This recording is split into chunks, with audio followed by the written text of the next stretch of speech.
आज फिर हम यहाँ पे सीपी में दिल्ली की धड़कन सेंटर में खड़े हैं और आज पूरे 6 महीने हो चुके हैं यहाँ पे दोस्तों। जैसे आप सभी को पता है 6 महीने हो चुके हैं और आज यहाँ पे कैंडल मार्च बिल्कुल बिना किसी हथियार के सिर्फ एक मोमबत्ती लेकर हम यहाँ पर आए थे, लेकिन यहाँ भी हमें रोका जा रहा है। ट्रिब्यूट टू सुशांत जैसे आपको पता है शुरू से सुबह से ट्रेंडिंग है, जैसे ये भीड़ देख रहे हो आप, ये कैसी भीड़ है यहाँ पर, लेकिन हमें इसके लिए भी रोका जा रहा है। लेकिन आज हमारे साथ मीनाक्षी हैं जो कि डे वन से आपने इन्हें रिपब्लिक चैनल पे भी देखा होगा, आपने कई चैनल पे इनका ये चेहरा बहुत सामने आया है और ये चेहरा सिर्फ और सिर्फ सामने आया है सुशांत सिंह राजपूत के लिए। हमेशा से चाहे वो जिया खान का मुद्दा हो, सुशांत सिंह राजपूत का हो, चाहे वो दिशा सालियान के लिए, सबके लिए लड़ती आई हैं। तो आज मैं इनसे कुछ सवाल पूछूंगी क्योंकि आज ये सबसे पहले यहाँ पर थी कैंडल लेकर।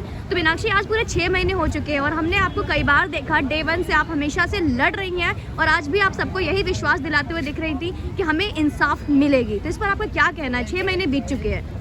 देखिए, थोड़ा सा हर चीज़ को समय लगता है। जब रामचंद्र जी भी समुद्र पार करके सीता जी को लेने गए थे तो उसमें भी 6 महीने का टाइम लगा था। तो किसी भी चीज़ को करने के लिए हमें टाइम थोड़ा देना पड़ता है, कुछ भी चीज़ें जल्दबाजी में नहीं होती हैं। लेकिन इतना विश्वास है, मैं देश की जनता से भी यही कहूँगी कि जस्टिस मिलेगा। हम लोग इस लड़ाई को ये नहीं कि आज हमने शुरू की है या कल ख़त्म हो जाएगी, जैसे हमने स्टार्टिंग से फर्स्ट डे से हम लोग इस फाइट को जारी रखा हुआ लड़ रहे हैं। हम लोग टिल द एंड, जब तक हमें जस्टिस नहीं मिल जाता हम इस फाइट को ऐसे ही कंटिन्यू रखेंगे। और दिशा हो, जया खान हो या फिर सुशांत हो, और उन तीनों के लिए हम फाइट करते रहेंगे और ऐसे ही लड़ते रहेंगे। आप भी एक लॉयर हैं, तो अगर मैं इसको एक लॉ टर्म से देखूं तो हमें क्या सीबीआई पे भरोसा रखना चाहिए, हम अपने भारत की कानून व्यवस्था पे भरोसा रखना चाहिए, क्या कहना चाहेंगे आप? देखिए, एक बीइंग ए लॉयर तो मैं यही कहूँगी कि हमें ट्रस्ट तो रखना पड़ेगा, क्योंकि देखिए सीबीआई अपनी तरह से छानबीन कर रही है, जैसे कि लोग बोलते हैं, क्योंकि कुछ चीज़ें कॉन्फिडेंशियल होती हैं। हाँ, अगर हम कोर्ट में भी कोई केस को फाइट करते हैं, किसी भी तरह से कोई चीज़ें को रखते हैं, तो हम एक बाहर हम अपडेट नहीं कर सकते, उसको उनको कॉन्फिडेंशियल रखना पड़ता है। तो अगर आप सीबीआई पे भरोसा रखना पड़ेगा, क्योंकि जिस तरह सीबीआई अपनी जांच कर रही है तो वो हमें एक अपडेट नहीं दे सकती है पब्लिक को बाहर आके।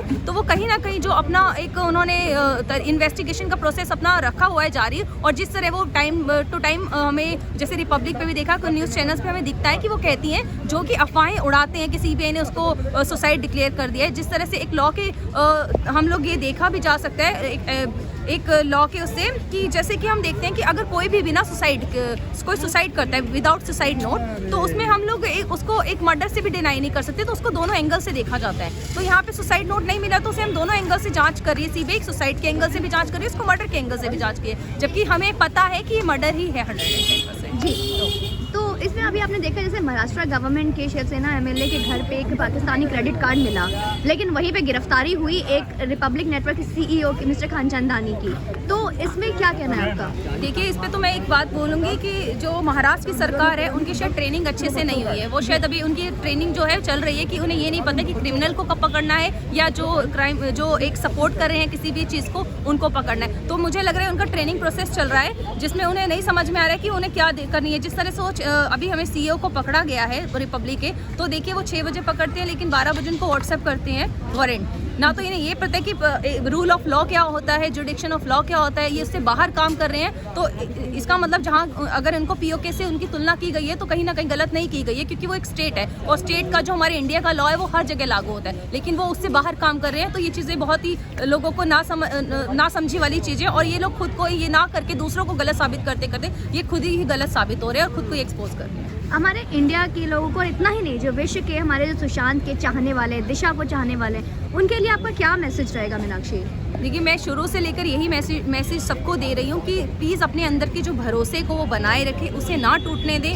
कहीं ना कहीं थोड़ा सा किसी भी चीज़ को समय लगेगा, लेकिन जस्टिस ज़रूर मिलेगा। और हम लोग इस फाइट को, मैंने स्टार्टिंग में भी यही कहा था, मैं अभी भी यही कहूँगी कि हम लोग सब इस फाइट को तब तक ही लड़ते रहेंगे जब तक हमें जस्टिस नहीं मिल जाता। तो आप लोग सब अपना पेशेंस बनाए रखिए, और जो भी अफवाहें उड़ती है, कुछ भी र्यूमर्स लोग उड़ाते हैं, जो आपस में लोग एक दूसरे में फूट डलवाते हैं, उन सब से दूर रहिए, अवॉइड कीजिए और इस लड़ाई में हमारा योगदान दीजिए पूरी।